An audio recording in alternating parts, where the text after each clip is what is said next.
Hey guys, welcome back to another video. Once again, we will be exploring true horror stories taken directly from various Reddit pages. For those who are new to the channel, I will be adding software to my voice to make it a little scarier, so don't be confused when I sound a little different.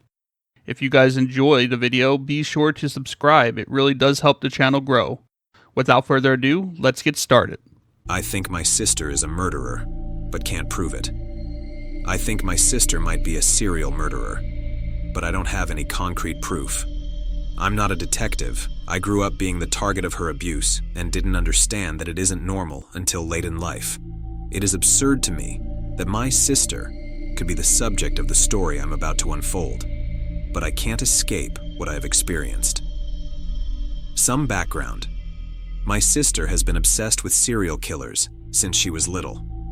She reads books about them and knows all kinds of weird serial killer facts. She is also obsessed with television shows about wives who kill their husbands, like Snapped. As children, she had both intentionally pushed me down a flight of stairs and assaulted me multiple times for no reason that I could understand. She is verbally and emotionally abusive toward her stepdaughter, but treats her son like he could do no wrong. At the time, I didn't know what to do about it. One of my greatest regrets in life is not standing up for my niece more forcefully. She is extremely petty. Once she let a piece of meat go rotten, then cooked it and served it to her husband during a dinner party, so he would get sick in front of their company. We all laughed it off and just assumed that the steak must have somehow gone bad in the package and she didn't notice. We called it the shit steak incident, and it became a running joke. That is an extreme example, but there were constantly little mind games being played that neither me or her husband realized at the time. She would even openly threaten to kill her husband. We all thought it was just a really bad joke, but now I think she really was threatening him. The first death incident took place about 10 years ago. My sister and her husband separated, and she took her 14-year-old son with her. They got a small apartment together, and they were living off of child support and her small salary at a blue-collar job. During this time, she and her son had been fighting over his not meeting her standards of cleanliness. I want to note that she will vacuum 3 times per day and obsesses over any untidiness. She told me that they had a screaming match over him not cleaning the bathroom well enough. After a few months, her 14-year-old son, who had been in perfect health, was found face down on the couch, dead. The medical examiner's report cited heart failure, but could not give any underlying reasons.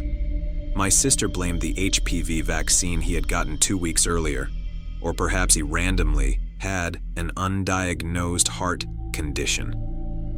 She pushed to have him cremated as fast as possible. I was slammed with grief, as I don't plan to have children, and her son was one of my favorite people, so it was hard to be fully aware of the things that were happening at the time. I do distinctly remember my sister being very bitter and angry at my niece for mourning her brother. She actually said something like, "Look at her, pretending to be sad that he's dead." As time passed, having a dead son became the central point of my sister's identity. She talks about it constantly, to this day. She celebrates his birthday every year with a big balloon ceremony, while ignoring her stepdaughter, who by some perverse miracle has the same birthday her brother did. There were no child support payments to worry about now. The death temporarily fixed the separation in their marriage, but her continued abuse of her stepdaughter ruined it again. Basically, she wanted her husband to kick his daughter out in the street, and he said no, so she left again. She roped him into some strange alimony situation, playing games with his affections while refusing to either be in a relationship with him or sign divorce papers. Years later, my sister would tell me, "I don't love him, I just keep him around for his money and sex." What I think happened. Her son started getting the full brunt of her abusive behavior because there was no more stepsister or dad around to be her target. He realized how absolutely crazy she is and threatened to move back in with his dad. Realizing that she was about to lose her sole emotional support, and would also end up owing child support rather than receiving it. She slipped him some obscure substance that would stop his heart and somehow be extremely difficult to detect. I think she had this plan on the back burner of her mind for a long time, except her original target would have been her husband or even stepdaughter. When she realized her son was actually going to leave, she panicked and killed him. Then it was all too easy to just follow the script she had been preparing for years. After this, she wasn't able to live on her own and ended up forcing our mom to take her in by threatening to kill herself otherwise. She lived with mom up until a couple years ago, when my mom suddenly dropped dead at 64. Again, med examiners cite heart failure, but fail to identify the underlying reason. According to my sister, I never actually saw either medical examiner's report. Mom had a recent, within 1 month, doctor visit where no health issues were identified. My sister blames the death on a COVID booster mom had gotten a week earlier. My sister and mom had recently been arguing about mom's home. My sister thought that because she had invested some money into finishing the basement, that her name should be on the deed. Mom disagreed, especially since my sister had never paid any rent. 2 weeks prior, we had a family discussion about my sister being executor of mom's estate, during which mom said, "I'm not going anywhere for a long time." My sister, as executor, has mom cremated ASAP. My sister began a concerted effort to emotionally extort my inheritance from the first day of mom's death. She made several false claims about her ownership of mom's house and threatened to kill herself on multiple occasions. At one point, she implied that our mom would be ashamed of me if I don't give her a large portion of my inheritance. From the day mom died, for months afterward, I kept having interactions with my sister that felt like she was reading from a script. I think my sister used the same means to kill our mom that she did to kill her son.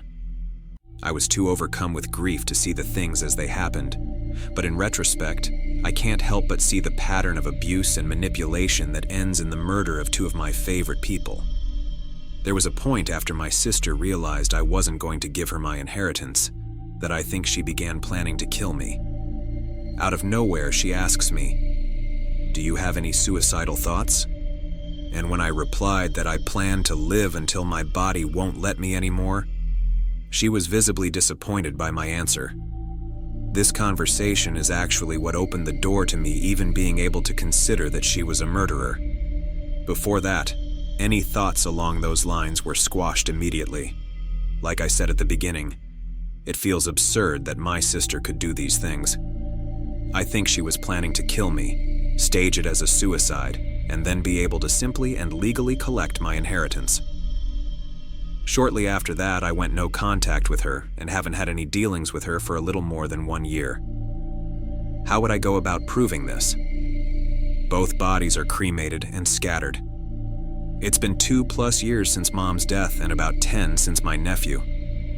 I haven't made any public allegations because I wouldn't know how to go about proving it.